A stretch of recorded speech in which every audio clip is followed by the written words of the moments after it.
Hey guys, welcome back to another helpful video of Quick Guide, and in this video I am going to show you how to change cellular data use in Netflix. So without any further ado, let's dive right into this exciting video. Now, in order to change the cellular data use in Netflix, you just simply have to open your Netflix application.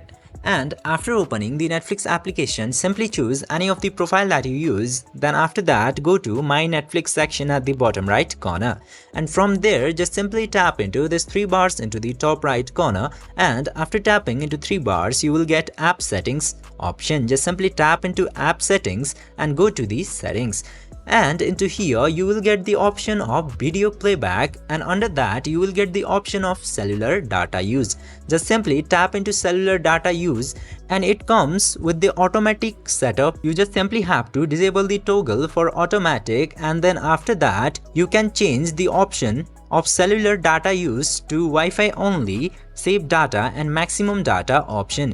Just simply choose the option according to your preference and click to OK button. By following these very easy steps, you can easily change your cellular data uses in Netflix. I hope this video was helpful for you. If yes, don't forget to like, share and subscribe to the channel to never miss another update.